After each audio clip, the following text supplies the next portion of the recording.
After my divorce, my mom declared, "Since you're alone, we'll just take your vacation fund." My brother chuckled, "Consider it a family investment." But when they tried to access it, they learned it was locked and that I'd bought a one-way ticket out. I never expected to end up back in my childhood bedroom at 36. But life had a CRL sense of humor.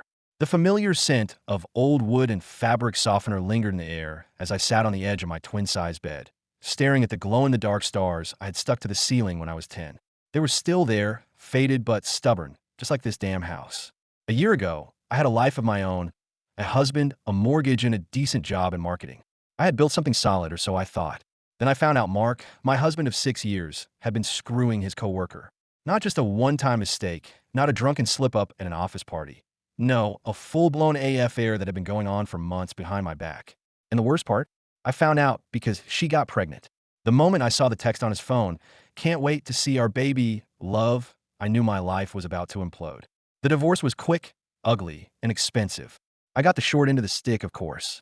Despite the fact that I was the one who made more money, I still had to give up half of everything. Our house, sold with the proceeds split. The car, he got the newer one. Savings, dwindled after legal fees and settlements.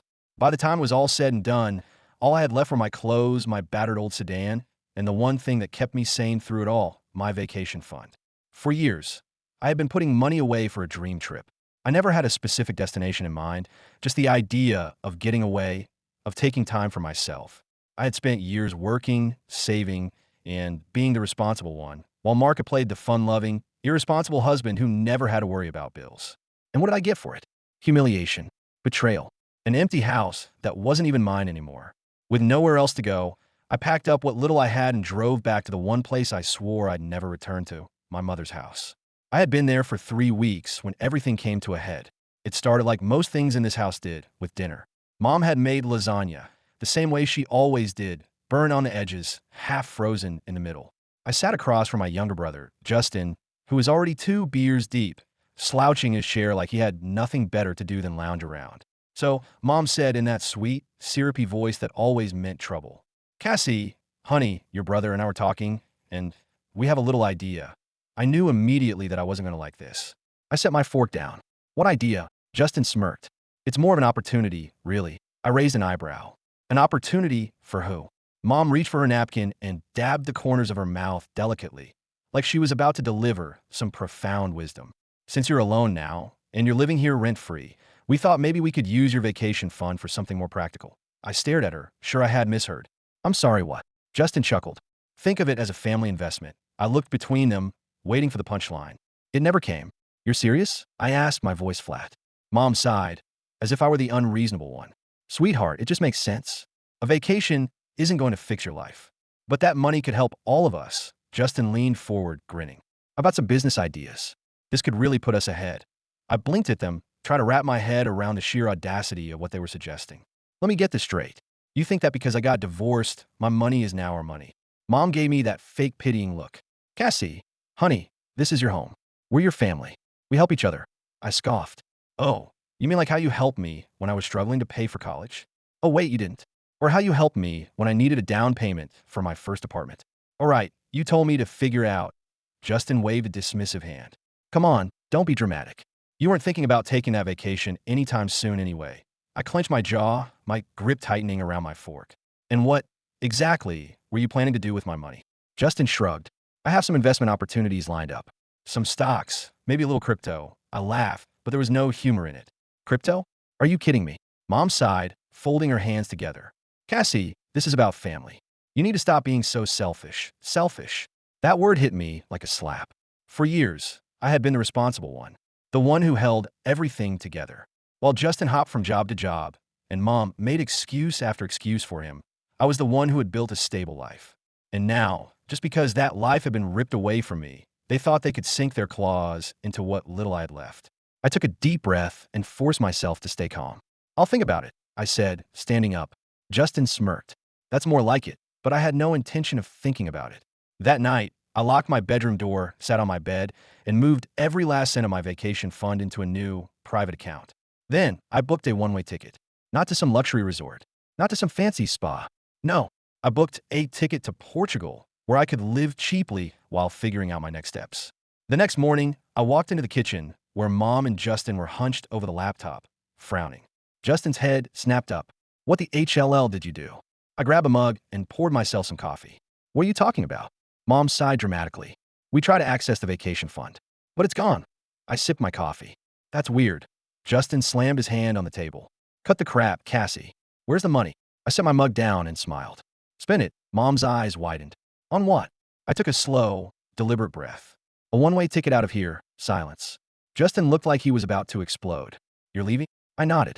Tomorrow morning. Mom shook her head. You can't just run away. I tilted my head. Why not? You ran away from responsibility years ago. She gasped like I had struck her. That's not fair. I smirked. Neither is trying to steal from your own daughter. Justin glared. You're making a mistake. I shrugged. Maybe, but at least it's my mistake, and just like that, I walked away. The next morning, before they even woke up, I left.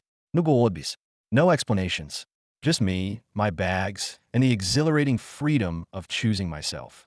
I drove to the airport with my heart pounding, my hands gripping the steering wheel so tight my knuckles turned white. Every part of me expected my phone to start blowing up with calls and texts from Mom or Justin, demanding I come back, that I had no right to do this. But the phone stayed silent. Maybe they thought I was bluffing. Maybe they assumed I'd come crawling back once I cooled off. They were wrong. When I arrived at the airport, I parked my old sedan in the long-term lot, knowing full well I would never come back for it. It wasn't worth much, and I sure as HLL wasn't going to let Justin or my mom get their hands on it. I dragged my suitcase toward the terminal, the reality of what I was doing finally sinking in. This was it. I was leaving. Not for a week. Not for a short break to clear my head. I was walking away from everything. As I stood in line to check in, my phone vibrated in my pocket. I exhaled slowly before pulling it out, bracing myself. Sure enough, it was Mom. I let the call go to voicemail. A few seconds later, a text popped up. Mom, Cassie, please call me. We need to talk. I sighed, shoving my phone back in my pocket. She could wait. For the first time in my life, I was putting me first.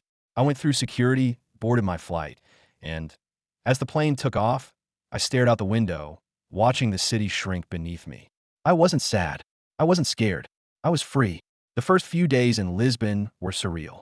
I had booked a small Airbnb in the heart of the city, a cozy little apartment with a tiny balcony overlooking the narrow, cobblestone streets. The air smelled like fresh bread and sea salt, and for the first time in years, I woke up to silence. No slamming doors, no arguments, no guilt-tripping phone calls. Just peace. I spent my mornings wandering through the markets, my afternoons sitting in cafes with a book, sipping espresso while the world moved around me. I had no job, no plan, no real idea of what I was going to do next, and it felt amazing. But of course, peace never lasts long. On the fourth day, my phone rang. Justin. I let it go to voicemail. A few minutes later, a text. Justin, Mom is losing her SHD. You need to call her. I rolled my eyes and tossed my phone onto the bed. I didn't owe them anything. Then another text came through. Justin, seriously, Cassie, you have no idea what you've done. Something about that message made me pause. A pit formed in my stomach as I picked up the phone and typed back. Me. What the HLL is that supposed to mean? A minute passed. Then another. Finally, 3 dots appeared. Justin, you should have never moved that money. My blood ran cold. What the HLL did that mean? I stared at Justin's text, my heart hammering in my chest. You should have never moved that money. What the HLL did that mean? A dozen worst-case scenarios raced through my head. Had they tried to access my bank account some other way? Had they somehow gotten into my finances before I locked everything down? I swallowed hard and typed back. Me, Justin, what did you do? This time, his reply was immediate. Justin, not me. Mom. She took out a loan, Cass. A big one. She was banking on your money to pay it off. I stared at the screen, my mouth going dry. No, no way. Mom wasn't great with money. She never had been. But this was a whole new level of reckless. She had actually borrowed money, assuming she could use mine to pay it back. Me, how much? There was a long pause before his response came through. Justin, $30,000. My breath left me in a rush. $30,000. I sat down on the edge of the bed, my fingers trembling as I typed. Me, what the HLL did she even take out a loan for? Justin, the house. Some renovations. She wanted to refinance and cash out, but her credit was crap, so she took a private loan instead. Thought she could cover it with your money before interest hit. I squeezed my eyes shut. Of course she did. This wasn't about me. This wasn't about helping the family or some noble reason like she had tried to claim. This was about her screwing up financially and thinking she could fix it by dipping into my savings. I took a deep breath and typed back. Me. So what happens now? Justin's response was immediate. Justin, the first payment is due in a few weeks, and she doesn't have it.